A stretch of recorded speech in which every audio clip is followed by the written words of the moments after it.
Hey Remoras, it's me, Mr. Sharx. If you came here expecting what the title and thumbnail suggest, allow me to laugh at your expense.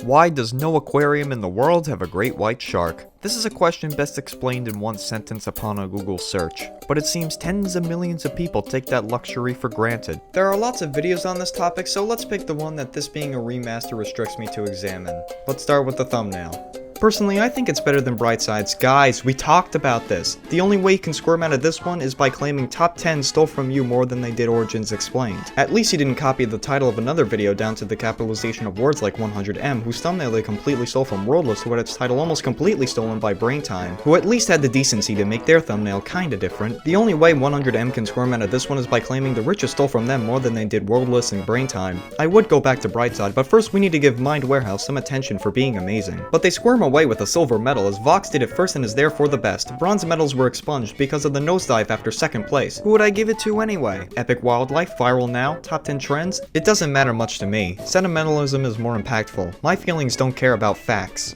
Alright, let's not waste any more time. This looks fake. Faker than the Origins Explained one. On the other fin, I can feel the earth shake as a shark apologist looks at this one. You know, a lie that gets told often enough eventually becomes the truth. Instead of taking my own advice, I'll give Origins Explained the benefit of the doubt. If that thumbnail is a big fat lie, I will leave a negative review.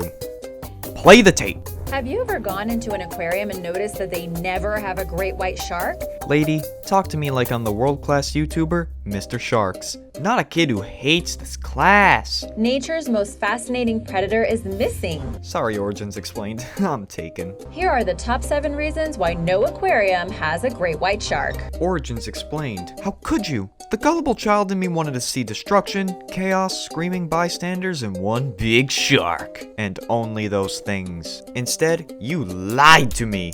Don't ask me to do you any favors. I wonder if this is what it's like to be a sperm cell. Number 7. They need a lot of space. Many people visit aquariums hoping to catch a glimpse of sharks up close. Chief Brody got to live this dream and he'll tell you he had the time of his life. The shark broke a boat to get to him. What makes you think it can't break the glass if it feels like it? Since 1955, numerous attempts have been made by aquariums to place great white sharks into captivity. Time and time again, however, the outcomes have been unsuccessful, and it never turns out very well for the shark. Let this be a lesson to those shark apologists that think we're misunderstood animals that can do no wrong. We're Keter class anomalies. Ooh, I've said more than enough. One of the main reasons for this, it may have a deep throat crack, but that doesn't make a tiger shark some subspecies of great white shark. Great whites can weigh over 1,000 kilograms and measure anywhere from 4 to 6 meters long. But we keep orcas in captivity in small pools. Oh, you do? Great. Those rectums will steal your liver without your consent. Now do the right thing and make them think about it. But that's not the point. Please, continue.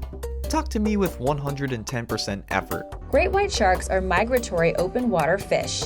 It's not uncommon for great white sharks to swim hundreds of kilometers in just a few days. Orcas are all that except they're mammalian and bigger. Maybe if you gave me your full name and email address, I'd follow you a little bit better. They proceed to make a good point, but that's not good YouTube content, so I'm gonna pretend I didn't see that. While swimming, great whites tend to only change direction when they want to, further complicating the ability to confine one to a tank. Yeah, as if having freedom and liberty is some strike against us. In 2004, the Monterey Bay Aquarium attempted to house a great white in a 1 million gallon, 35-foot deep tank, especially designed for open water fish.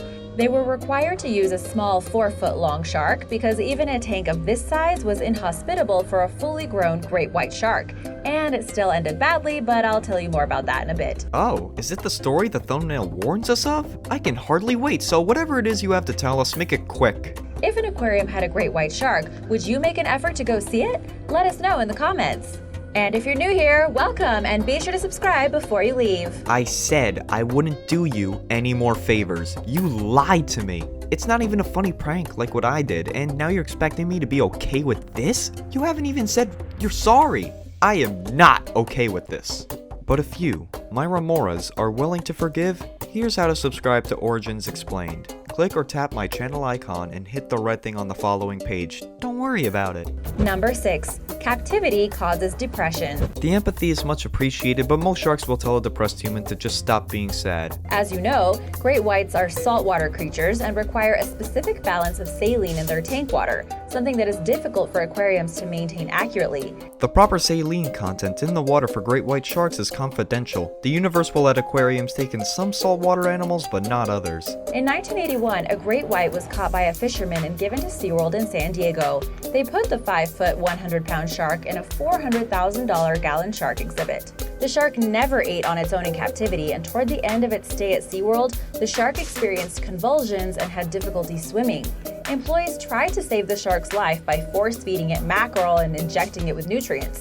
They also administered oxygen to the shark and assisted it with swimming. Their attempts, however, were unsuccessful, and the shark Wow, passed those guys away really suck. 16 The days Seattle later. Mariners will win a World Series before SeaWorld San Diego stops committing war crimes. The Monterey Bay Aquarium, though, what's their story? Is it the one you promised in the thumbnail? The Monterey Bay Aquarium acquired a great white shark in 1984, one of its numerous tries at exhibiting the apex predator. The shark died 11 days later because, like many others, it refused to eat. More sharks know about the book on 1984 than the atrocity of 1984. But who cares? There is carnage origins explained, must deliver.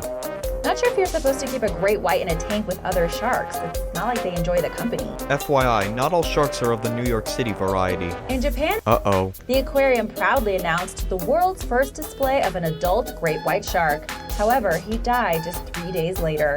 He was put into a tank with other sharks and initially appeared to be doing well, but refused to eat and sank to the bottom of the tank shortly after. He died on his own terms. Rest in peace, dude. Number 5. They injure themselves. Speaking of injuries, a common behavior among great whites in captivity is to ram their heads into the walls of their tanks. Oh boy, I'm gonna need several reasons for why this shouldn't just be repackaged under number 6. There are several theories for why this happens. Some scientists believe that being in a tank disrupts the great white's keen sense of electroreception, which allows them to sense the electrical charges in the water around them, making it difficult for sharks to detect the tank walls. Why? They're used to an entire open ocean, so a small glass enclosure causes stress and makes it hard for them to use their senses, of course. I'm used to being told several theories when I'm told there are several theories, so with this being the only one, this fact belongs under number 6, of course. Speaking of which, why is this ranked higher than depression? You remember this video's a countdown, do you not? As I'm sure you can imagine, forcefully swimming into tank glass causes injuries and puts the shark's health at risk. What are you talking about? The shark in the thumbnail took that hit like a champ. Oh no. It's looking bleak, Ramoras. I'm losing hope. Number 4. It's expensive. Yeah, do you see a 5-year-old boy showing friends his pet great white shark during playdates? Everything paid off by his weekly allowance? Same can be said for any other special animal from the ocean. Shark tanks would need to be continuously stocked with live prey, which is far costlier than the dead fish most other aquarium inhabitants are willing to eat. See, it's not funny when they make a good point. She didn't really say that in my opinion. Number 3. Not good for viewing. The introduction of a great white shark exhibit would most likely result in many disappointed customers. I don't think you're in a position to point that out, Origins explained. A tank large enough to accommodate a great white shark would be impractical in size, making it difficult for hopeful spectators to catch a consistent, close view of the predator. It would probably be far off in the distance somewhere. Believe me, a shark would rather be watching Bob's Burgers in the back than seeing kids tapping on the glass as if they're saying, try me. Plus, because great whites feast on live prey, aquarium visitors would inevitably be subjected to the unpleasant sight of one killing and consuming its meals. People who will spend money to see a great white shark are more than aware of its hunting techniques. I'm sure they'll want to see that. Speaking of unpleasant sights, the tendency for great whites to swim into their tank walls causes visible injuries, like I said before. You did, and it was so anticlimactic I already forgot you said that. So, how do you think I felt when you uttered "like I said before"? When people visit aquariums and zoos, they expect to see happy, healthy animals. Number 2. They do not survive in captivity. The Monterey Bay Aquarium has made 5 total attempts at exhibiting a great white. There's a chance. Alright, you're 0 for 2, I believe. At least get to the Mendoza line. The aquarium tried again in 2011, and the shark was released after 2 months in captivity and died just minutes later. 0 for 3. Then we have the case of the shark in Japan in 2016, which you died after quitting 3 on me? days. One of the reasons aquariums have tried repeatedly to house great white sharks is the public demand for this kind of exhibit. Remember that line. Number 1. This is your last chance. The top spot on the countdown, which actually should be count up, but whatever. Either way, it must be the most damning reason of all time, correct? Let's recap the unsuccessful attempts. To give the people what they wanted. In 1981, a great white was caught by a fisherman and given to SeaWorld in San Diego. The shark never ate on its own in captivity, and toward the end of its stay at SeaWorld, the shark experienced convulsions and had difficulty swimming. Employees tried to save the shark's life by force-feeding it mackerel and injecting it with nutrients. Their attempts, however, were unsuccessful, and the shark passed away 16 days later. It surpassed the previous record of another great white that only survived 96 hours. The Monterey Bay Aquarium acquired a great white shark in 1984. The shark died 11 days later. They were able to keep her in a tank for 198 days. However, the shark was released back into the wild because it became aggressive and killed 2 of its tank mates. Accidentally caught in a net, the aquarium proudly announced the world's first display of an adult great white shark. However, he died just 3 days later. For example, the great white that died in Japan had been swimming and bumping into the walls of its tank. The first attempt at housing a great white was in 1955. Less than a day later, the shark was released. The aquarium tried again in 2011, and the shark was released after 2 months in captivity and died just minutes later.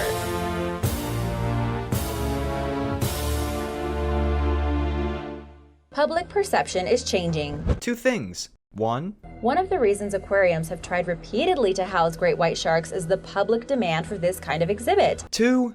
You have failed me.